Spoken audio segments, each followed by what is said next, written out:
Hi everyone. सो पिछले 2-3 दिनों से पूरा इंटरनेट फ्लडेड है एक शो के बारे में जिसका नाम है इंडिया गॉट लेटेंट। और ये इसलिए फेमस हुआ क्योंकि वहाँ पे कुछ 2-3 फेमस इन्फ्लुएंसर्स ने कुछ वल्गर कमेंट्स किए थे जो उस शो में परफॉर्मर्स आए थे उनसे लेके। तो बट पॉइंट ये है कि एक चीज़ है जो कि इन इन्फ्लुएंसर्स ने सोसाइटी के साथ किया और एक दूसरी चीज़ है जो सोसाइटी अब इन्फ्लुएंसर्स के साथ कर रही है।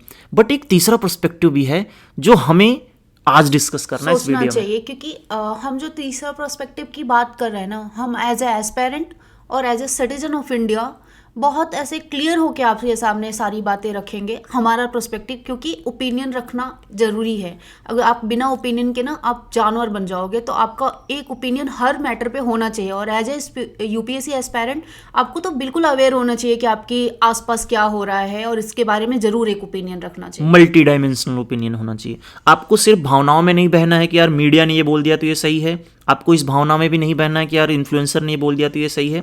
आपके पास अपना एक एनालिसिस होना चाहिए। That's what make you a good aspirant. तो कंट्रोवर्सी पहली बात तो है क्या? तो एक फर्स्ट थिंग हम जो डिस्कस करेंगे कि what is the controversy, because I hope कि आप लोगों ने भी ये वीडियो ना देखी हो, क्योंकि एज ए एस्पेरेंट हमारे पास इतना टाइम नहीं है कि हम ये इस लेवल की वीडियोस देखें। एग्जैक्टली। सो ये एक इंडिया गॉट लेटेंट करके एक शो है।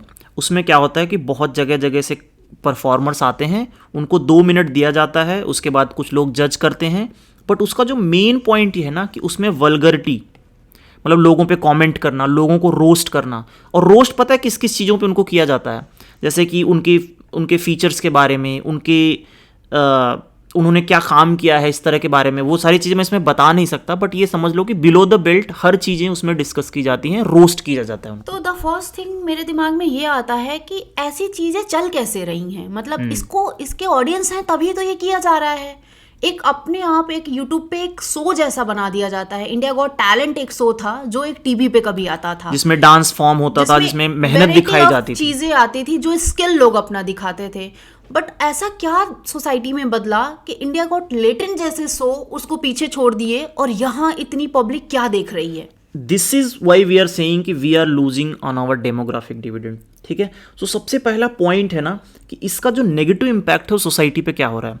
मैं तुमको बताऊं कि जैसे मैं अपने गांव में जाता हूँ, वहाँ के जो छोटे छोटे बच्चे हैं ना 5th-6th क्लास में, they want to become a creator of what? You have no skill man. तुम्हें कुछ नहीं पता कि क्रिएटर होता क्या है।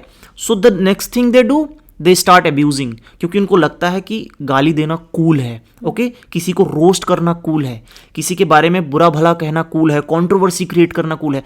This is what they have created. Creator economy के नाम पे सिर्फ गालियां और रोस्टिंग चल रही हैं। क्योंकि एक बात इसमें ये भी है कि उनको ये दिख रहा है ना कि इन्होंने गाली दे के करोड़ों रुपए बनाए हैं। व्हाई शुड आई नॉट, मतलब व्हाई शुड वी नॉट? तो उनको भी लगता है कि हम भी गाली देके करोड़ों रुपए बना। द प्रॉब्लम इज कि तुम ही ने देखा है तो वो करोड़ों रुपए बना रहे हैं। इंडिया गॉट लेटेंट पे ज्यादा कौन देख रहा है? यूथ ही तो देख रहा है ना। यूथ ही देख रहा है, हाँ बिल्कुल यूथ देख रहा है। ठीक है। और पॉइंट ये है ना कि लेट्स से जैसे हम एजुकेशनल वीडियोस बनाते हैं तो उसको क्या होता है कि दिन में 6 व्यूज मिल रहे हैं। अगर उस पर हम किसी के कंट्रोवर्सी वीडियो बना दें, किसी को गाली दे के बना दें, किसी की बुराई कर दें, उस पर दिन में 6,000 व्यूज मिल रहे हैं, 6 लाख व्यूज मिल रहे हैं। छोटे क्रिएटर्स को मैं बता रहा हूँ। So they see this as a opportunity, और ये मैकेनिज्म बार बार उनको फीड करता है and they turn out to be cynical. फिर वो ना एजुकेशन पे, स्किल पे, डेवलपमेंट पे they don't talk about it, they just go about abusing people, roasting people, and this is what they do. हाँ, तो द पॉइंट, मेरे को जो पॉइंट समझ आया कि इसका नेगेटिव इम्पैक्ट सोसाइटी पे कम, यूथ पे ज्यादा है। एग्जैक्टली। और इसके बारे में कोई अभी भी बात नहीं कर रहा है। सारी मीडिया ट्रायल सोसाइटी के बारे में बात करी है, not about youth. Exactly. So the next point is कि जो मीडिया ट्रायल्स हो रहे हैं ना, first of all they are wrong. Okay. मुझे भी नहीं पता कि आपको भी नहीं पता कि वो कितने लेवल तक सही हैं, क्या क्रेडिबिलिटी है उनकी कि वो कितने सही हैं। क्योंकि मीडिया ट्रायल्स जो हिंदी चैनल वाले हैं वो बिल्कुल फेक हैं, उनकी बातों का कोई क्रेडिबिलिटी नहीं है। वो कब क्या बोल देंगे किसके, क्योंकि वो 2000 की नोट जब आई थी ना तो उसमें चिप लगा सकते हैं। वो कभी भी कुछ भी, आप उनके पीछे के न्यूज़ उठा के देख लीजिए, वो सब फेक थे। सो पॉइंट इज कि जो भी अब क्या है ना कि जो मीडिया ट्रायल हो रहा है ना, इन लोगों ने इनको ऑलरेडी कल्प्रिट घोषित कर दिया है। ठीक है। They are not caring about कि अगर लेट से FIR हुआ है, कुछ लीगल एक्शन हुआ है, लेट द जज स्पीक ना, let the court speak, let our Indian penal code speak. Let our Bharatiya Nyaya Suraksha Sanhita speak. Why are you declaring them victim for something that they have done, right? So this is what we condemn. और दूसरी बात मुझे ये लगा ना कि जहाँ तक मुझे पता स्टेटमेंट्स के चले हैं कि they are talking about some vulgar things और समथिंग, तो वो इतने वल्गर भी नहीं है कि इंटरनेट पे वो पहली बार आया है. पहली बार, this is not the first time. Society में पहली बार आया. ऐसी गालियां मेरे गांव में अगल बगल मेरे घर वाले, हम लड़कियां खड़ी रहती हैं और मेरे बाबा की उम्र के ऐसी गालियां लोग देते रहते हैं. व्हाट अबाउट दैट मतलब वल्गरिटी, उसके बारे में तो कोई बात ही नहीं कर रहा. क्या वो सोसाइटी नहीं है? मैं जिस गाँव से आती हूँ बचपन से मैंने वो सब गालियां सुन के पड़ी. सेम हर सड़क पे गालियां चल रही हैं. उनको इस बात का कोई शर्म नहीं होता है कि मेरे मतलब पोती सामने खड़ी है और मैं इस तरह की गंदी गालियां दे रहा हूँ. और अगर मीडिया ट्रायल होना ही था तो फिर मिर्जापुर से जैसे शो का क्यों नहीं हुआ? हाँ. जो उसको इतना अप्रिसिएशन क्यों मिला? हाँ, जो सेक्रेट गेम जैसे शो का क्यों नहीं हुआ? इस तरह के बहुत सारे बी ग्रेड, आल्ट बालाजी, इन सारे प्लेटफॉर्म को बंद क्यों नहीं किया जाता है अगर ये मीडिया ट्रायल ही सब कुछ कर रहा है? इंडिया में पॉर्न जैसी वेबसाइट धड़ल्ले से आप एक्सेस कर सकते हो, तो वो उस टाइम पे सोसाइटी कहाँ चली जाती है? फिर आप ये सब बैन कर दो ना और हमें अफगानिस्तान जैसे हमारी फ्रीडम बना दो. एग्जैक्टली, राइट टू फ्रीडम खत्म कर दो, राइट टू स्पीक खत्म कर दो, राइट टू प्रोफेशन खत्म कर दो, ban everything. Now it's time to talk about Ranveer Allahbadia. उसका नाम मेंशन करना जरूरी है क्योंकि अभी थोड़े दिन पहले क्रिएटर के नाम पे हमारे पीएम उसको बुलाते हैं और एक अवार्ड देते हैं. हाँ, कि आप बहुत अच्छा कर रहे हो, क्रिएटर इकोनॉमी ग्रो कर रही है. हाँ, ठीक है. और अभी वो एकदम से एक स्टेटमेंट देता है और गलत हो जाता है. और ऐसा भी नहीं कि उसने एकदम अलग स्टेटमेंट बोल दिया हो. वैसे स्टेटमेंट मैं बचपन से सुनते आई हूँ और कुछ गलत बोला है, बट मेरे को लग रहा है कि नया नहीं है. ये ऐसा गलत हर जगह होता आ रहा है, हर जगह हो रहा है. इलाहाबादिया को इतना टारगेट क्यों? बाकी लोगों को इतनी रिसेशंस क्यों, इतनी कंसेशंस क्यों? फिर सबके लिए स्ट्रिक्ट करो ना. और दूसरा जो सबसे बड़ा पॉइंट मुझे इस मीडिया ट्रायल में लगा, ये है कि दे आर रेजिंग क्वेश्चन कि इनके माँ बाप की अपब्रिंगिंग कैसी है. हाँ, now I am mention about Shubhankar Mishra, और मैं मेंशन करना चाहती हूँ उसका नाम. उसने कहा था कि रणवीर इलाहाबादिया की मदर ने एक जगह कहा था, मैंने अपने बच्चे को अच्छा संस्कार दिया है. मैं अभी भी कहती हूँ कि उसके संस्कार अच्छे हैं. मैं 30 साल के लड़के को, मुझे उसकी एज नहीं पता है रणवीर इलाहाबादिया की, उसके संस्कार की मैं बात कैसे कर सकती हूँ? वो तो उसका अपना फ्री माइंड है ना कि वो क्या बोलना चाहता है. उसके पेरेंट्स ने थोड़े नहीं कहा कि तू जा नेशनल टेलीविजन पे और गाली दे. हाँ, इंटरनेट पे ऐसी गालियां दे दे. किसी के माँ बाप ये नहीं सिखाते. बीच में लाना वाज रॉन्ग. और किसी की अपब्रिंगिंग पे सवाल उठाना ऑलवेज रॉन्ग. ये हमेशा से रॉन्ग रहा है और ये शुभांकर मिश्रा को करेक्ट करना चाहिए अपना स्टेटमेंट आके. ठीक है. Now the game is the old versus new media. तो क्या हुआ कि when the creator economy rise की ना, let's say I am also creator but I am threat to the big coaching institutes, क्योंकि जो चीज़ें वो लाखों लाख रुपए में दे रहे हैं वो चीज़ मैं फ्री में प्रोवाइड कर रहा हूँ. मैं चीज़ों को डेमोक्रेटाइज कर रहा हूँ, मैं सच बोल रहा हूँ, मैं इंफॉर्मेशन को डेमोक्रेटाइज कर रहा हूं. This is the threat to the old media. Now they have get a chance to back at them. Okay, पहली बार उनको ऐसा लगा कि लूप होल मिल गया, अब इनको एकदम से डिस्ट्रॉय कर देते हैं. क्योंकि ऐसा होता है ना कि किसी के पीछे कुछ लूप होल मिल गया, अब इसको तो एकदम खत्म कर देना है. द रणवीर इलाहाबादिया के साथ क्या हुआ कि उसने जो पॉडकास्ट किए हैं इस इलेक्शंस में, हर बड़ा नेता उसके पास गया पॉडकास्ट में, हर बड़ा नेता उसके पास गया, और इन मीडिया चैनल्स को कोई भाव नहीं मिला जितना उसको मिला, जो फेम उसको मिली. तो नाउ अब इनको टाइम मिला है उस आदमी को ड्रैग करने का. मैं उसको सपोर्ट नहीं कर रही हूँ कि उसने जो बोला वो सही बोला, वो गलत किया, बिल्कुल गलत है. हाँ, बट मैं ये कह रही हूँ उसने नया नहीं किया. और जितना लैशबैक और जितना एनालिसिस उसके ऊपर हो रही है from the old media, they are just trying to get back at him. क्योंकि दे मतलब because the rising creator economy is threat to them. ये हो सकता है कि जैसे पार्लियामेंट में भी इसके बारे में बातें चल रही है, तो ऐसा हो सकता है ना कि ये ओल्ड मीडिया को ही प्रमोट करने लगे, न्यू मीडिया को बैन कर दें. राइट. हाँ, मतलब ये आपकी फ्रीडम ऑफ स्पीच रोकने के चक्कर में हो सकता है कि यूट्यूब के कंटेंट अब ये इनसे अप्रूवल्स जाए.